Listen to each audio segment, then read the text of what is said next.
என்னுடைய அன்பின் வாழ்த்துக்களை தோத்தங்களை தெரிவித்துக் கொள்கிறேன். தந்தையாகிய கடவுளிடமிருந்தும் குமாரனாகிய இயேசு கிறிஸ்துவிடமிருந்தும் உங்களுக்கு அருளும் அமைதியும் உண்டாவதாக.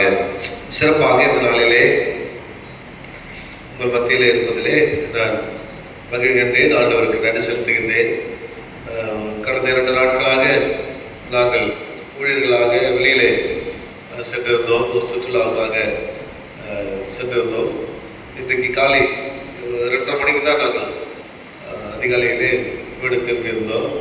அதுக்கு முந்தின 4 நாட்கள் நான் 1000 குடும்பங்களோடு வெளியிலே சென்றிருந்தோம். ஒரு வாரமாக தொடர்ந்து பயணங்கள் இருந்தாலும் இந்த நாளிலே கடவுள் பலத்தை கொடுத்திருக்கிறார். நிற்பதற்கும் அவருடைய வார்த்தைகளை பகிர்வதற்கும் அவர் பலத்தை கொடுத்திருக்கிறார். ஆண்டவருக்கு நான் நன்றி செலுத்துகிறேன். அது போலவே அவர்களுக்கும் உங்கள் அனைவருக்கும் என்னுடைய வாழ்த்துக்களை தோத்திரங்களை நான் மீண்டுமாய் அன்போடு நான் தெரிவித்துக் கொள்கிறேன். இந்த நாளிலே நாம் சிந்திக்கும்படியாய் நம்முடைய தென்னிந்திய திருச்சபை சென்னை பேராயும் ஒரு தலைப்பை கொடுத்திருக்கிறார்கள். என்ன தலைப்பு பார்த்தீங்களா?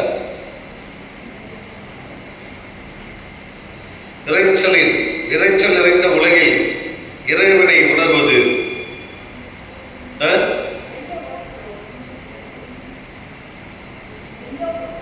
இன்னைக்கு பெந்தெகோஸ்தே திருநாள்.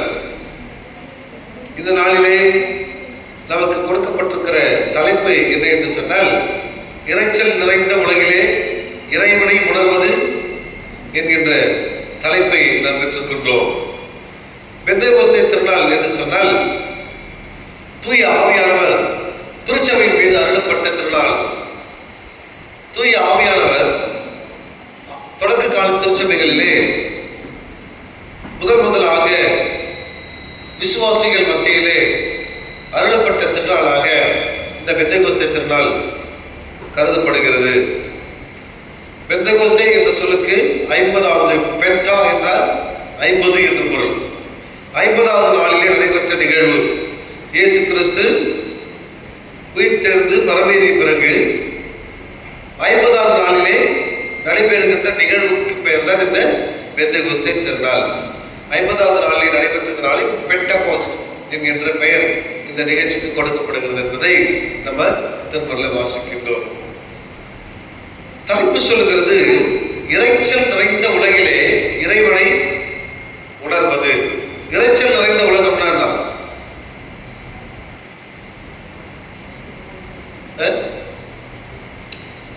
இறைச்சல் நிறைந்த உலகம் எதை சொல்றோம்? இறைச்சல் என்ன? சத்தம், அப்புறம் டிஸ்டர்பன்ஸ், ஒரே. ஆனா இதை நம்ம எப்படி புரிந்து கொள்ள வேண்டும் என்று சொன்னால், துன்பங்கள், துயரங்கள், பாடுகள், கவலைகள் நிறைந்த இந்த உலகம். இந்த உலகம் என்பது முழுவதுமாக போராட்டங்களினாலே நிறைந்திருக்கிறது. துன்பங்களை காணாத மனிதர் இந்த உலகத்தில் யாருமே இருக்க முடியாது. பிரச்சனைகள் இல்லாத யாருமே இந்த உலகத்திலே இருக்க முடியாது. வீட்டுக்கு வீடு போல எல்லாருக்கும் எல்லா இல்லங்களிலும் ஏதோ ஒரு வகையிலே பிரச்சனைகள் இருந்து கொண்டுதான் இருக்கின்றது. அப்படியானால் முதலிலே தெளிவாக நாம் அறிந்து கொள்ள வேண்டிய ஒரு செய்தி, இந்த உலகம் என்பது பிரச்சனைகளினாலே, போராட்டங்களினாலே, துன்பங்களினாலே நிறைந்த உலகமாய் இருக்கிறது என்பதை நாம் அறிந்து கொள்ளும்படியாய் அழைக்கப்படுகிறோம். இறைச்சல் நிறைந்த உலகம் என்பது துன்பங்கள், துயரங்கள் நிறைந்த உலகத்தின் மத்தியிலே இறைவனை உணர்ந்து கொள்வது எப்படி? How to feel the presence of God. எப்படி அதை நம்மால் உணர்ந்து கொள்ள முடிகிறது?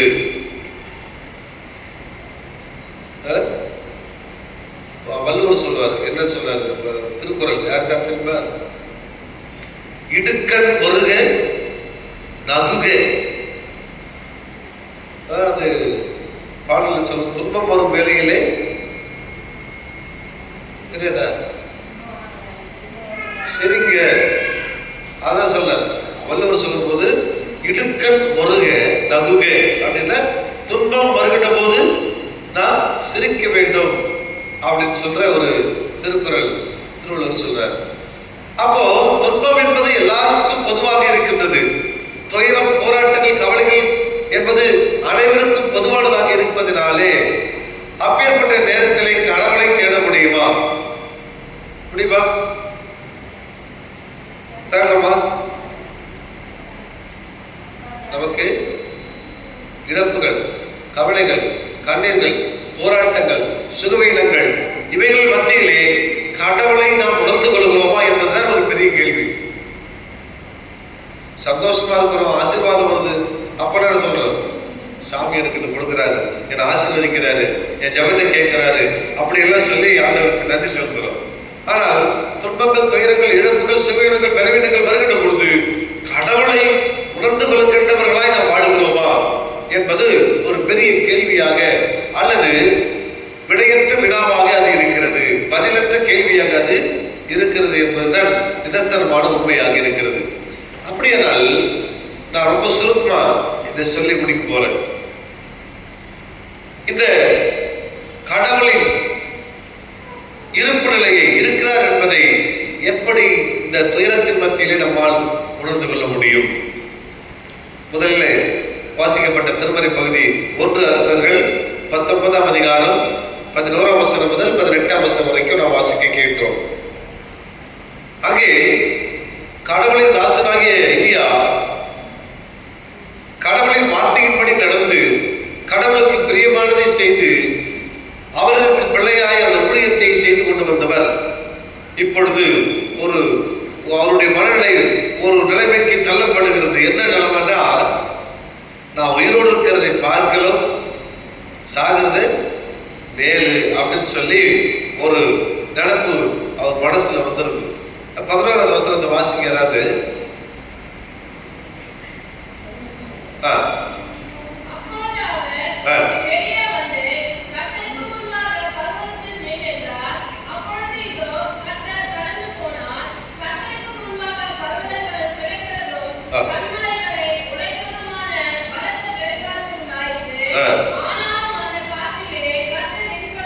என்ன நிலைமைனா, எலியா கடவுளின் வார்த்தையின்படி செய்து கடவுளின் கட்டளைகளை எல்லாம் நிறைவேற்றி வந்த பிறகும் அவருக்கு பெரிய ஆகாப் ராஜா பெரிய ஒரு அச்சுறுத்தலை கொடுக்கின்றார். அவரை கொலை செய்ய வேண்டும் என்று சொல்லி நினைக்கின்றார். முதல் வசனத்தை நீங்க வாசித்தீங்கன்னா தெரியும். 19ஆம் அதிகாரம் முதல் வசனம்.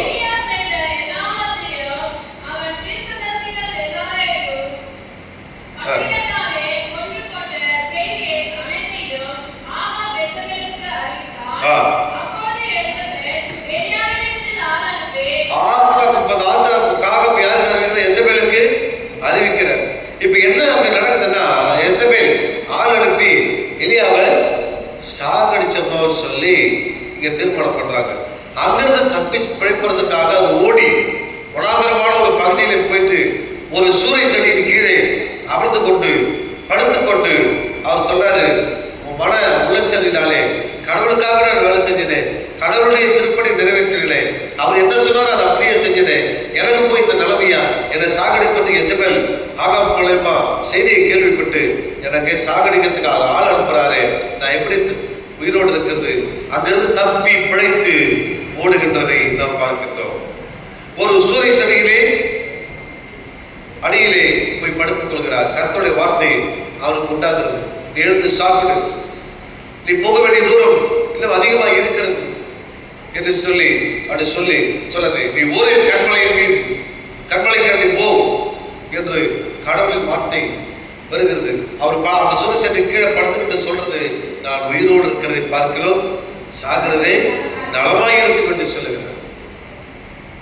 அப்பேற்பட்ட ஒரு நெருக்கடி வருகிறது. பல நேரங்களிலே நம்முடைய வாழ்க்கையில கூட நம்மை போராட்டங்கள், பிரச்சனைகள், விளைவுகள் துரத்துக்கிட்ட பொழுது, நான் ஏன் உயிரோடு இருக்கிறேன், நான் ஜெபம் பண்றேன், கடவுளை நேசிக்கிறேன், காணிக்க தரேன், கோயிலுக்கு போறேன், எனக்கு ஏன் இந்த நெருக்கடி, நான் ஏன் உயிரோடு இருக்கிறேன்னு சொல்லி பல நேரங்களிலே நம்முடைய வாழ்க்கையில் இந்த கேள்வி நமக்கு முன்பதாக நின்று கொண்டே இருக்கிறது. அப்பேற்பட்ட சவால்கள், பிரச்சனைகள் நம்மை நெருக்குகின்ற பொழுது நமக்குள்ளாக வருகின்ற ஒரு எண்ணம், நான் ஏன் எண்ணம் உயிரோடு இருக்கணும். அதேதான் கடவுளுடைய தீர்க்கதரிசியா இருந்த எலியாவுக்கு, மிகப்பெரிய ஒரு தீர்க்கதரிசியா இருந்த அவருக்கு இந்த ஒரு எண்ணம் தோன்றினது, நான் உயிரோடு இருக்கிறதை பார்க்கலாம் செத்து போறது பரவாயில்ல. அப்பதான் கடவுளுடைய இந்த கடினமான சூழ்நிலையிலே கடவுளின் வார்த்தை மெல்லிய சத்தமாக எலியாவுக்கு வெளிப்படுகிறதை இந்த பகுதியிலே நாம் வாசிக்கின்றோம். பெரும் காற்றடிக்கிறது, இடிமுழக்கம் போன்ற சத்தம் வருகிறது. இவர்களெல்லாம் பார்க்காத கடவுளின் பிரசன்னத்தை ஒரு மெல்லிய சத்தத்தின் வழியாக எலியா உணர்கிறார். இந்த பிரச்சனைகள், போராட்டங்கள், உலகம் என்பது மிகப்பெரிய சத்தம் கொடுக்கின்ற பெருங்காற்றை போன்றது, இடிமுழக்கு போன்றதாக இருந்தாலும் அவைகளிலே நம்மால் கடவுளை உணர்ந்து கொள்ள முடியாது. அவர் வார்த்தை மெல்லிய சத்தத்தின் வழியாய் நமது காதுகளிலே வருகின்ற பொழுது அவருடைய இருப்பை நம்மால் உணர்ந்து கொள்ள முடியும். ஒருவேளை மனம் உடைத்தவர்களாக, மனம் நொந்து போனவர்களாக இருக்கின்ற நமக்கு கடவுளின் வார்த்தை நம்மை நோக்கி வருகிறது. ஒருவேளை இதுக்கு பின்னாடி நடந்த நிகழ்ச்சியெல்லாம் நீங்க வாசித்தீங்கன்னா, எலியா மகத்தான திருப்பணிகளை கடவுளுக்காக நிறைவேற்றினார். அநேக ராஜாக்களை அபிஷேகம் செய்கிறார். எகுவை அப்புறம் பிறகு போயிட்டு அவர் அபிஷேகம் செய்கின்றார். இவருடைய திருப்பணியை தொடர்ந்து செய்வதற்காக எலிசாவை அழைத்து அவரை தீர்க்கதரிசியாக அபிஷேகம் செய்கிறார். பல அழகான மகத்தான திருப்பணிகளை கடவுளுக்காக நிறைவேற்றுகிறார். நான் உயிரோடு இருக்கிறதை பார்க்கிறோம், மறிப்பதை நலம் என்று சொன்னவர் மகத்தான காரியங்களை கடவுளுக்காக செய்தார் என்று சொன்னால், இறைச்சல் நிறைந்த, பிரச்சனைகள் நிறைந்த, போராட்டங்கள் நிறைந்த, ஆபத்துகள் நிறைந்த மத்தியிலே கடவுளின் மெல்லிய சத்தத்தை கேட்டு உணர்ந்த பிறகு இந்த வாழ்விலை ஒரு பெரிய மாற்றம் உண்டானது என்று சொல்லி இந்த பகுதியிலே நாம் அறிந்து கொள்ள முடிகிறது. அடுத்த திருமறை பாடமாக இன்னைக்கு 2ஆம் திருமறை பாடமாக வாசிக்கப்பட்ட அப்போஸ்தலர் நடவடிக்கைகள் 2ஆம் அதிகாரம் அந்த பகுதியில் ஆதி திருச்சபை ஆண்டவராகிய இயேசு கிறிஸ்து அவருடைய ஊழியம், அவருடைய கைது, அவருடைய மரணம், அவருடைய உயிர்த்தெழுதலுக்கு பிறகு ஒரு அந்த காலப்பட்ட சூழ்நிலை என்பது ஒரு பதற்றமான சூழ்நிலையாக இருந்தது. யாரெல்லாம் இயேசுவை ஏற்றுக்கொள்கிறார்களோ அவர்களுக்கு நெருக்கடிகள் கொடுக்கப்பட்டது. அவர்கள் கைது செய்யப்படுகிறார்கள், அவர்கள் சிறைச்சாலையில் அடைக்கப்படுகிறார்கள், அவர்கள் கொலை செய்யப்படுகிறார்கள் என்ற பல விதமான நெருக்கடி தொடக்க கால திருச்சபையிலே அதிகமாக இருந்தது. கடவுளை ஏற்றுக்கொள்கிறவர்களுக்கு, தொழுது கொள்கிறவர்களுக்கு மிகப்பெரிய அச்சுறுத்தல் அப்பொழுது இருந்தது. அதனை தொடர்ச்சிதான் நம்ம 9ஆம் அதிகாரத்தில் வாசிக்கிறோம். சவுல் என்பவர் இன்னும் கர்த்தருடைய சீசரை பயமுறுத்தி அப்படின்னு சொல்லி வாசிக்கிறோம். அதனுடைய தொடர்ச்சி தான் அதே அப்போஸ்தலர் நடவடிக்கைகள் 9ஆம் அதிகாரத்தில் நம்ம வாசிக்கிறோம். அப்போ தொடக்க கால திருச்சபையிலே கடவுளுடைய பிள்ளைகளுக்கு, கடவுளை யாரெல்லாம் வழிபடுகிறார்கள் அவர்களுக்கு பல விதமான நெருக்கடிகள், சோதனைகள், பிரச்சனைகள் மிக அதிகமாக இருந்தது என்று சொல்லி திருமறையிலே நம்ம வாசிக்கிறோம். அப்பேற்பட்ட சூழ்நிலையிலே இங்கே ஒரு நிகழ்ச்சி நடக்கிறது. இந்த 2ஆம் அதிகாரம் 1 வசனத்தில் நம்ம வாசிக்கிறோம்.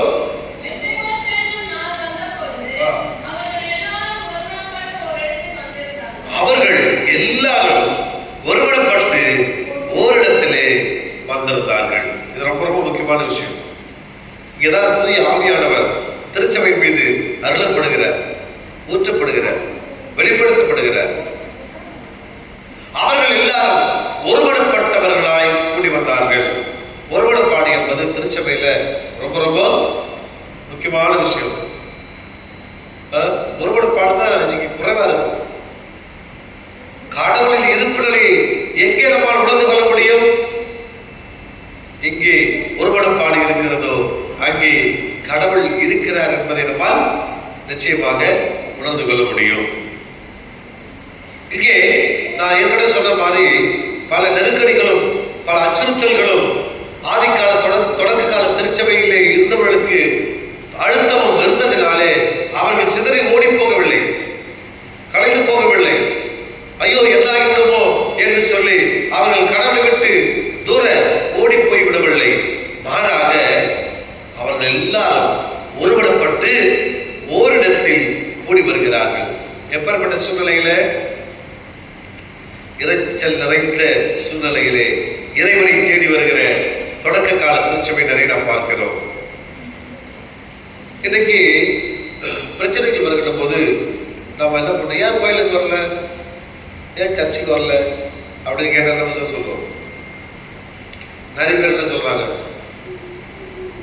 எங்க ஐயா ஒன்றும் மனசு சரியில்லை, எனக்கு அந்த பிரச்சனை இந்த பிரச்சனை, கோயிலுக்கு என்னத்த வர்றது சொல்றாங்களா இல்லையா?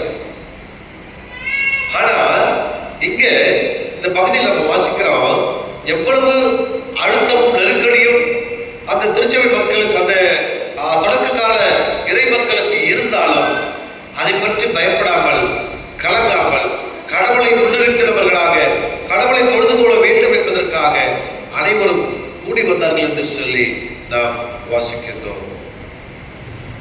அப்படியானால் நெருக்கடிகள் இருக்கத்தான் செய்யும். விரைச்சல் இந்த உலகத்தில் இருந்து கொண்டேதான் இருக்கும். போராட்டங்கள் இருந்து கொண்டே இருக்கும். பிரச்சனைகள் இருந்து கொண்டே இருக்கும். இழப்புகள் இருந்து கொண்டே இருக்கும். கவலை கண்ணீர் இருந்து கொண்டேதான் இருக்கும். ஆனால் அவைகள் மத்தியிலே கடவுளை நாம் தேடுகின்ற பொழுது கடவுளின் ஆவியானவர் மீது அருளப்படுகின்றார் என்று சொல்லி இந்த பகுதியிலே நம்ம வாசிக்கின்றோம். அவர்கள் கூடி வந்த பொழுது தூய ஆவியானவர் அவர்கள் மீது அருளப்பட்டார். அந்த அருளப்பட்ட ஆவியானவரின் வல்லமை கொண்டுதான் திருச்சபை மிக வலுவாக, பின்னாடி நம்ம வாசிக்கிறோம், பலர் மிக வலுவாக எல்லா இடத்திலும் சென்று இயேசுவை குறித்து அறிவித்தது நிமித்தமாக திருச்சபை மிக வேகமாக வளர்ந்தது என்று சொல்லி அதுக்கு பின்னாடி நம்ம சரித்திரத்தில் வாசிக்கின்றோம். அப்படியானால் துன்பங்களை துயரங்களை கண்டு நாம் விலகி ஓடிவிடாதபடிக்கு கடவுளுக்காக கூடி வருகின்ற பொழுது ஆவியானவருடைய வல்லமையினாலே நாம் நிரப்பப்படுகிறோம் என்பதை, அவருடைய இருப்பு நிலையில் நம்மால் பிரச்சனைகள் மத்தியிலே இறைவனோடு இருக்கிறார் என்பதை உணர்ந்து கொள்ள முடியும் என்பதை இந்த பகுதி நமக்கு கற்றுக் கொடுக்கிறது. இறுதியாக நீங்கள் படிக்கப்பட்ட நற்செய்தி பகுதி யோவான் எழுதின நற்செய்தி 20ஆம் அதிகாரம் பார்த்தீங்களா? 19-23 வரைக்கும். இங்கே நம்ம 19ஆவது வசனத்துல வாசிக்கிறோம்.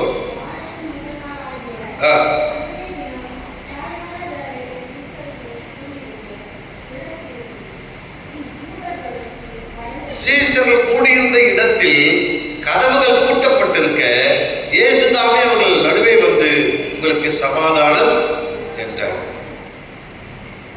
வாரத்தின் முதல் நாளாகி அன்றைய தினமே என்று வாசிக்கின்றோம். என்னைக்கு அது? என்னைக்கு அது? சத்தமாமா?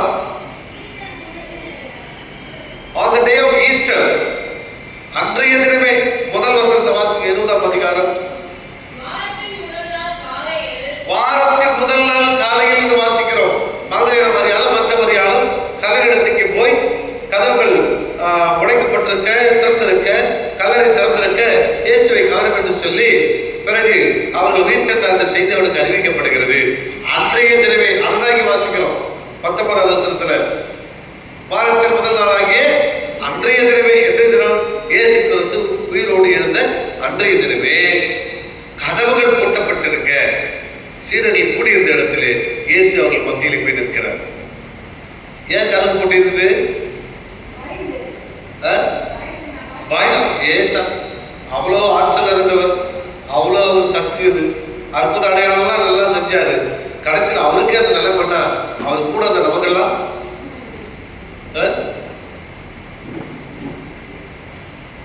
என்ன ஆயிடும்? என்ன ஆயிடுமோ? நம்மள என்ன பண்ணுவாங்களோ, ஐயோ அப்படின்னு சொல்லி பயந்துகிட்டு எங்க இருக்கிறாங்க? கதவை அடைச்சிக்கிட்டு மேல் வீட்டு அறையிலே அவர்கள். அப்போ எப்பேற்பட்ட சூழ்நிலை அங்கே இருந்தது என்பதை நாம் புரிந்து கொள்கிறோம். எவ்வளவு கடினமான ஒரு சூழ்நிலை அங்கே இருந்தது என்பதை நம்மால் புரிந்து கொள்ள முடிகிறது. அப்பேற்பட்ட அச்சம் நிறைந்த ஒரு சூழ்நிலையிலே, அழுத்தம் நிறைந்த ஒரு சூழ்நிலையிலே இயேசு கிறிஸ்து அவர்கள் மத்தியிலே வருகின்றார். அவர்கள் மத்தியிலே வந்து உங்களுக்கு சமாதானம் என்று சொல்லுகின்றார். 22-23 வசனங்களை நாம் வாசிக்கிறோம். பரிசுத்த தூய ஆவியை பெற்றுக் கொள்ளுங்கள். மெல்லிய சத்தத்தின் வழியாய் எலியாவுக்கு வெளிப்பட்ட தூய ஆவியானவர் அவரை வலுப்படுத்தலின் வழியாக மகத்தான ஊழியங்களை அதன் பிறகு எலியா நிறைவேற்றினார் என்று சொல்லி நாம் வாசிக்கின்றோம். சிதறி போய் சின்னபின்னமாக திருச்சபை ஆகிவிடும் என்பதனாலே அப்படியெல்லாம் சென்றுவிடக் கூடாது. நாம் உயிரே போனாலும் கடவுளை தொழுது கொள்ள வேண்டும் என்று உறுதியான உடன்பாட்டோடு கூடி வந்த ஆதி திருச்சபை மத்தியிலே தூய் ஆவியானவர் அருளப்பட்டதன் வழியாக அவர்கள் உலகமெங்கும் புறப்பட்டு போய் கடவுளின் நற்செய்தியை அறிவித்தது நிமித்தமாக திருச்சபை கட்டப்பட்டது என்று வாசிக்கின்றோம். இங்கேயும் பயந்து போய் மேல் வீட்டரை அடைத்துக் கொண்டு மேலே தங்களுக்கு எதிர்காலம் எப்படி இருக்கும் என்று சொல்லி குழப்பத்தின் மத்தியிலே இருந்த சீடர்களுக்கு தூய ஆவியானவர்கள் ஆற்றலை ஆண்டவராக இயேசு கிறிஸ்து அருளுகின்றார். அவர்கள் மீது ஊதி தூய ஆவியை பெற்றுக் கொள்ளுங்கள் என்று சொல்லி அவர்களை பலப்படுத்துகிறார். 23வது வசனத்தை வாசிக்கிறோம். வாசிக்கிறோம்.